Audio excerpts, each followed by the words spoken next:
Greetings all. Views have been kind of flat lately, and so I'd been toying with the idea of trying to do something to stimulate a little more interest. And, of course, the vanilla orchid videos get pretty good amount of interest, and pineapple videos aren't too bad. I could do things like that, but I've been getting a fair response on videos about medical cannabis. And I think, well, maybe it's time to do one of those. Pick people's attention up, prod them a little bit.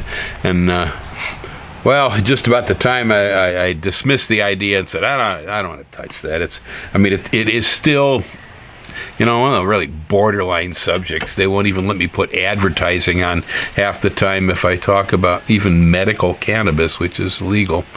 But it's time, because this is really an anniversary. The state of Hawaii blew it again, folks. Yeah, they blew it again. It's got to be the 20th time they tried to pass bills through the legislature to legalize recreational cannabis. And it made it through one house. The governor said, I'll sign it. Don't worry, I'll sign it. And that's the first governor we ever had that said he'd do that. No, he wouldn't let it out of the Congress. It died again. So it's another anniversary. Everybody else having a 420. Over here we're having 666 for our politicians, because our leaders are, they get their heads stuck in a hole in the sand. That's something, I don't know. It's the craziest part about this, we're all worried if we legalize it, what's going to happen? Well, guess what? You'll be putting less people in jail. That's all. Hawaii is the only state of the union that actually has its own landrace cannabis. The Maui Wowie, yes, predates all that crazy breeding in California and Oregon and Washington. Yeah, it's been over here for years and years and years. The cultivation of pakalolo, or drug cannabis, over here is a long, old story. The first time I ever saw this island, people on the Big Island had a referendum to decriminalize the thing. Well, it passed, too. And nobody wants trouble with this plant. But the police won't honor it. One of these days. So, considering the anniversary of Hawaii's 666 cannabis thing, I'm going to recommend that you plant more. Yeah. Obviously, it's a legitimate legal video. Plant more medical cannabis in Hawaii. Yes. The favorite flower of both the halaus and pele has always been the ohia lehua, the flower of the ohia tree. Well, the ohias are getting sick. The second favorite flower in Hawaii, I'll bet you, pakalolo flowers. So we can replace all the dying ohias with pakalolo. And then when we go to dance, we can have leis of pakalolo flowers. Anything to rub their government's nose in it. So, they blew it again. Now, I had a couple of comments also. Let's see. Well, somebody's been watching the medical cannabis cannabutter video. A few people have been. And I didn't mention in the video, and I should have. I was using some pretty rough leaves. Yeah, it was just the stuff you don't want. All right? Trash. And so I was using 4 ounces of it. And that works if all you got is a pile of old leaves. But if you have an ounce of top shelf flowers, that'll work just as well as the 4 ounces of leaves that I used. Okay, so let's clarify that one. Boy, that'd get pretty expensive butter, wouldn't it, if I'm throwing in 4 ounces of top shelf flowers? Well, the price is coming down. I'd love to see it come down to about the price of corn and alfalfa or some other farm crop. And let's get over all this craziness. I had comments on the hops latent viroid video. I mean, some of us are well aware of this, have been for a while. Others are don't know anything about it. This basically was a viroid that existed in the hops plant. The hops plant is closely related to the cannabis plant, and somehow or another, because they weren't careful with their tools, they managed to move the hops latent viroid into the cannabis. And because they do almost all the cannabis work on the west coast of the United States by cloning, they didn't realize that the clones had been infected. They spread them up and down the west coast. I've seen figures, I don't know how honest they are, but I've seen figures that claim up to 80 to 90% of the cannabis in California is infected. And so it's a problem, there's no doubt, whatever the percentage is. And it happened because of cloning. There's people over here do cloning too, and I'm sure we've got the viroid. I have seen it in seed, and that was the statement, was that pollen can carry it, seed can carry it. I'd say the main vector of this is your tool. Okay, the tool. But it's true. I've read, I don't know how accurate this is, but that up to 20% of seed from infected plants can be infected too, and that the viroid would pass the placental membrane. I don't know how many people know about that for sure, but because of my position, as a garden guy here, and knowing a lot of garden people are always handing me cannabis seed. Okay, I get a lot of cannabis seed. And when I plant it out, the first thing I do is I look it over. And I have seen quite a few seedlings that, in my opinion, appeared to be diseased. I've seen crunchy, bunchy looking leaves that don't unroll right. I've seen seedlings that didn't have enough strength to get out of the seed coat. I've seen seedlings with yellowish panels in the mid leaves, whereas their buddies were perfectly green and normal, but you'd get these that had somewhat stunted leaves and yellow panels. Now, I am not positive just exactly what diseases are being passed in those seeds, but I can tell you there's something wrong with them. Yeah, and so anytime I happen to see a seedling that appears to have irregularities, I destroy it. I see no point in worrying over the little thing. But so yeah, like I say, because the legislature just can't seem to get it together here in this state. I don't know what's wrong with those people. It's been here a long time, folks. Nothing's going to change. But in reaction, like I say, I suggest we plant more medical cannabis here. And the word's out on the Coconut Telegraph is that in Puna, Hilo areas, cannabis cannot be grown outdoors. And that is not true. Okay. It's, again, we're back to belief systems. Yeah, people believe a lot of things. I would say that certain types of cannabis are difficult to grow outdoors here in Puna, but let's just say if you have your medical permit here, and the stuff in the stores in Hawaii it's pretty high actually, compared to the West Coast, for instance. So you may want to consider producing your own. You can. I believe the medical card allows for 10 plants. But the equipment that most people use for indoor growing is, it's fairly expensive. You have to acquire it. You need a space to use it.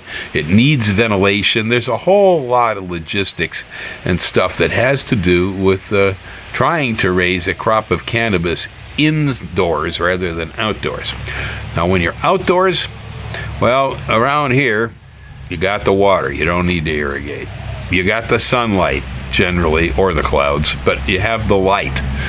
You don't need to provide artificial light. You have adequate CO2 in the atmosphere for the plant to grow well, so you don't have to provide that. You'll have to provide, in most of this area, some sort of soil media, because most of us have lava. Okay, and that's not really the best thing to use for cannabis. The cannabis culture is similar to corn culture.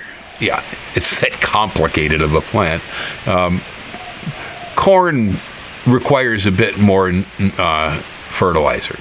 Other than that, and it's not very drought tolerant. Cannabis is a little drought tolerant, and it doesn't need as much fertilizer as corn. But otherwise, it likes soil, it likes moisture, it doesn't like weedy competition, and it's blah, blah, blah.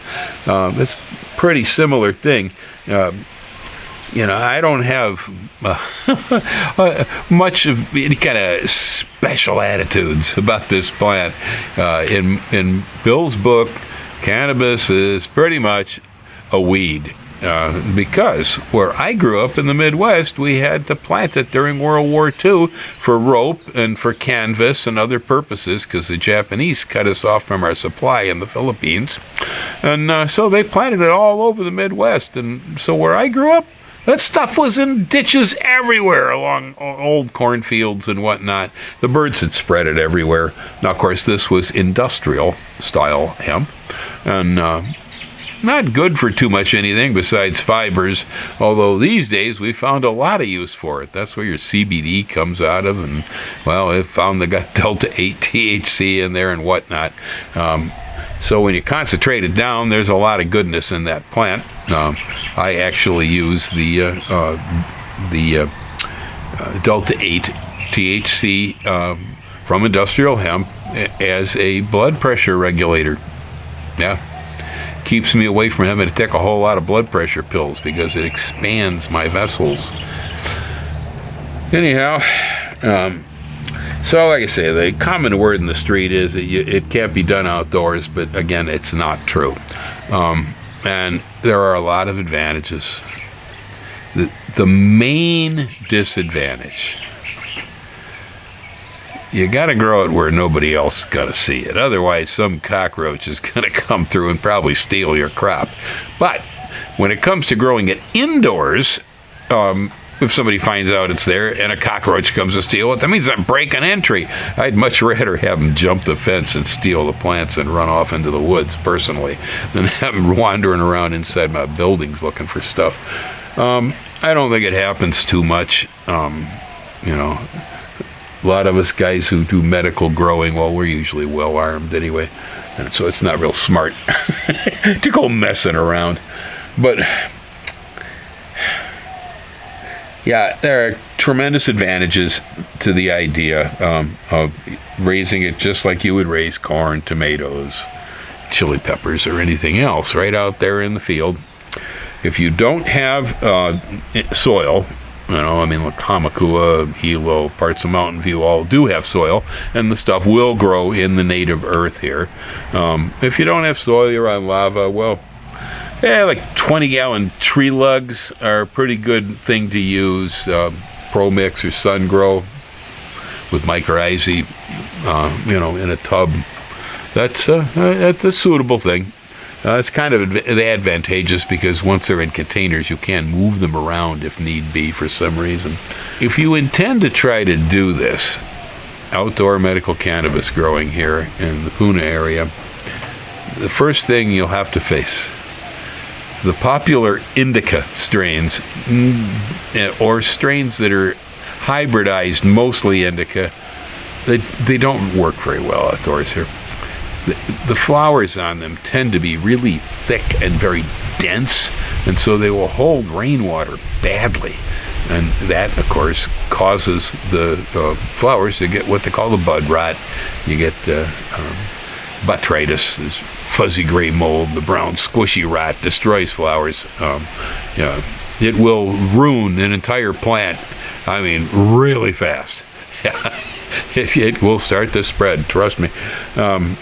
Indicas get it real bad because the flowers are so tight. Mildews are potential problems, whether it's with sativa strains or indica strains. It doesn't really matter too much. Now, these are dry molds. All right, this apparently is not something that is really well known. Mildew will not form when there's heavy rain. It washes the spores off the leaves. They can't attach. Mildew in Puna only happens when we go into drought. Yeah, if we get 3 weeks worth of drought, you can expect that mildew-susceptible cannabis varieties are going to start turning white. Now, there are ways you can deal with it, but the best solution, in my opinion, genetics. There's genetics out there that are mildew and rot resistant. And so the best ones for resisting the rot are in the sativas, okay? So by using sativa strains, which have skinnier, more open-looking flowers, they don't rot out as easily. I think the mildew problem is probably shared between sativas and indicas. That's some of them get it, some don't get it. There are things you could use. I mean, like, we don't really want to be spraying much anything on medical cannabis, but well, say like olive oil, baking soda, and water works. Say a quart of water, teaspoon of olive oil, teaspoon of baking soda, spray it on your plant leaves. It changes the pH of the surface of the leaf, and the mildew can't grow. As with the baking soda there, the oil helps hold it in place for a little while. And work with that. There's deodorized neem people use for this too. That can be. Personally, I go the genetics route. Yeah, when I'm working with these plants here and I find I have certain strains that are susceptible to mildew when it dries, I dump them. I don't bother with it. There's no point. It's a fight, you know. Now, the mildew is much worse when you go inside. So if you're growing indoors, get your fungicide ready, and you better have resistant strains, and I would get some good ventilation going. Okay. If you got a lot of breeze moving over the plants, the spores don't settle too well, I guess, indoors. A lot of people like to cover it up as it comes towards maturity around here, like with plastic tarps and stuff. I don't agree with this. I tried it, and I found out that mildew-susceptible strains, once they're put into the tarps, begin to grow white mold on the shade leaves. And, yeah, you got to have a pretty strong plant. And what they're worrying about, I think, is the losing THC value. That, you know, the THC and the other cannabinoids, they form in these trichomes on the leaves. They're little hairs that are tubular. They're like hypodermic needles. They got a gland at the bottom that produces these cannabinoids. They're mostly used to help protect the plant from sunburning and a few other things. But this stuff pushes up the tube, and then it drops over the side sometimes, or it just accumulates on the end of the tube. And those gobs of resin are capable of being dislodged. You can knock them off. If you handle the plant roughly, they fall off. Heavy pounding rain can knock them off. Now, THC is not water soluble. Okay, so it won't wash away in rain. It can be impacted by the force of rain, but it doesn't dissolve in water. And so, provided, you know, you have a relatively dry period during the harvest, it shouldn't affect things too much. I don't worry about it. The minor loss from the rain really doesn't affect the crop that much anyway, and not having problems with fungus is paramount for me. When you're raising medicine, you don't want it infected with funguses and rots. That's not good. Okay. Several of the better seed companies, ones over there in Europe, like Seedsman, Ace Seeds, these people collect land races and a whole lot of different other stuff. They got really good filters on their websites. So you can go in and you can start to seek seed and filter it. Yeah, you look for the characteristics you're trying to find, you know, and definitely top of the list, you're looking for disease resistance around here. This is probably the most disease-prone place for growing cannabis I have ever seen. Yeah, it's not good that way, but with the right plants, it's trouble-free. This is the important point. Yeah, you're only going to have trouble out there if you got the wrong genetics. And I could guarantee that most of the common genetics that's being used in California, Washington, Oregon, vast majority of that stuff isn't very suitable for outdoor growing, which is another reason why you're going to want to use filters at a seed dealer's website. Because if you go in and you filter, you'll immediately start off with strains for outdoor growing. Yeah, and that's going to get you into some of the stuff that's going to work better there. Now, if you're here on the island, and you have your medical cannabis card, but you don't have any seeds, and we don't sell seeds here per se, that is, the dispensaries, last I looked, don't have clones or seeds like they have in California. But there's tremendous amount of hand-to-hand seed going on around here.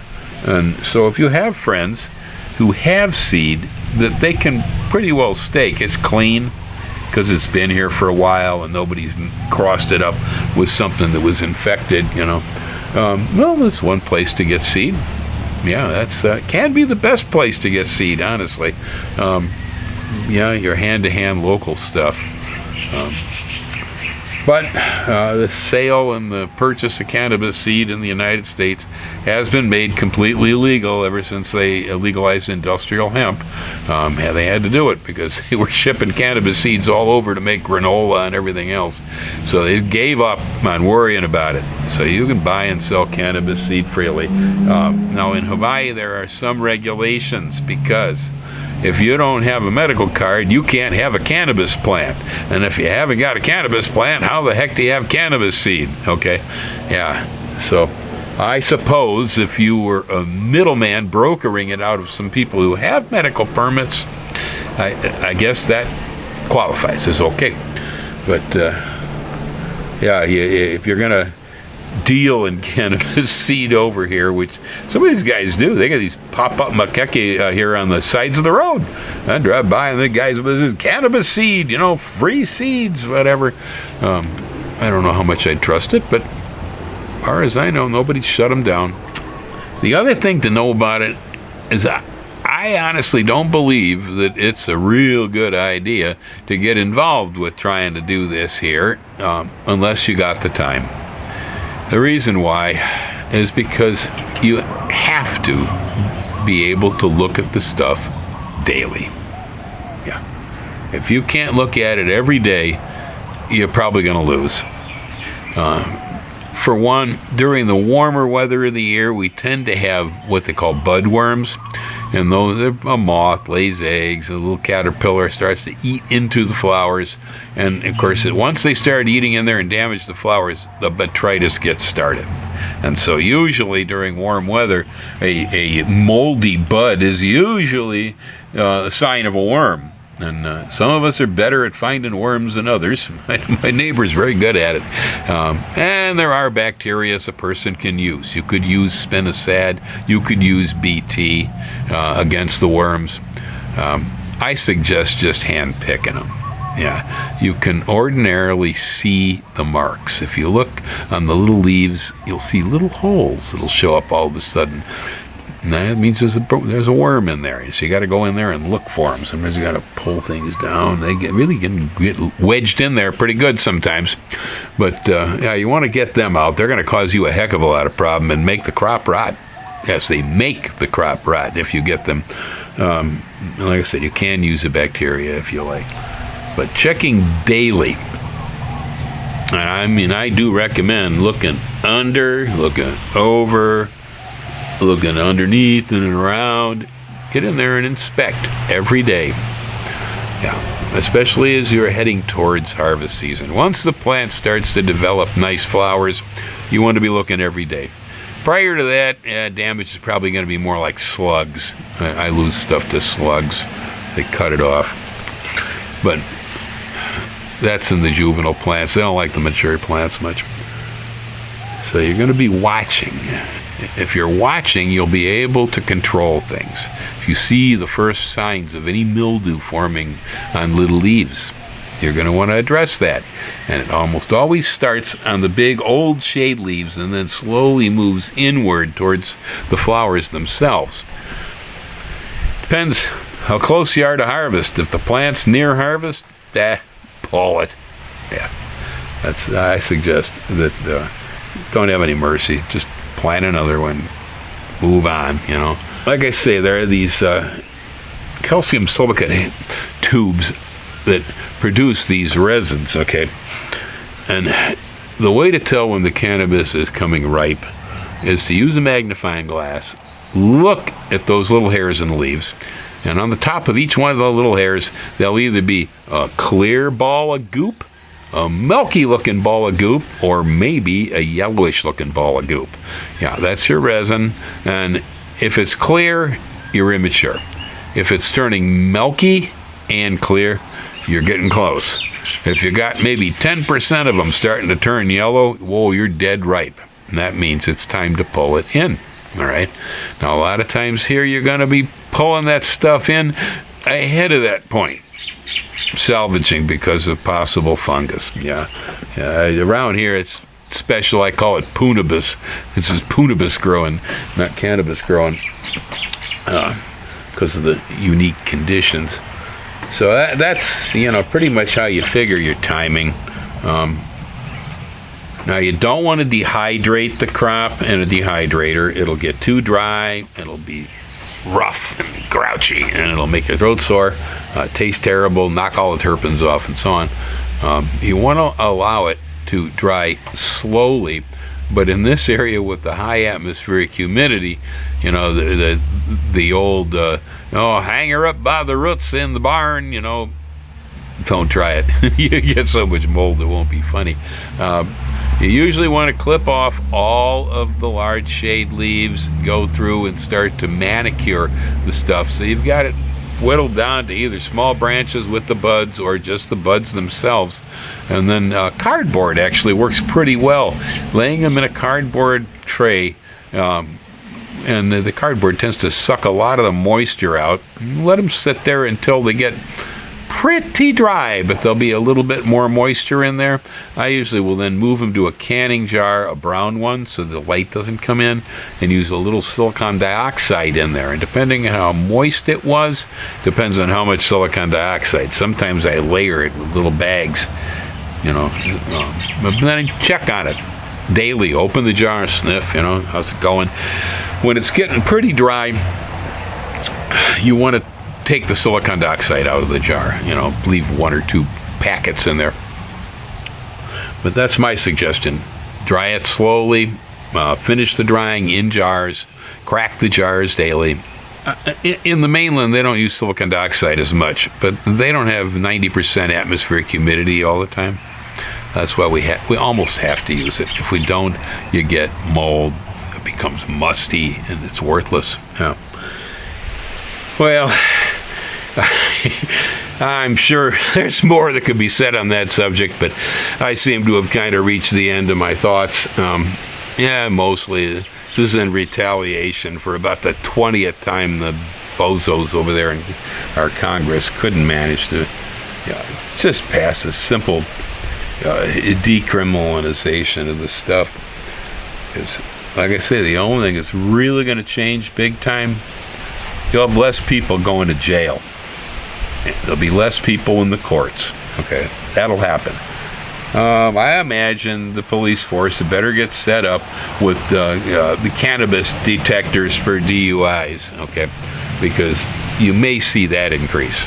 Yeah, if it gets recreational legal, I'm sure you'll find half as many people stoned as you do drunk, and they find plenty of them drunk when there's a checkpoint. So I don't know. To my opinion, that's probably some of the only repercussions.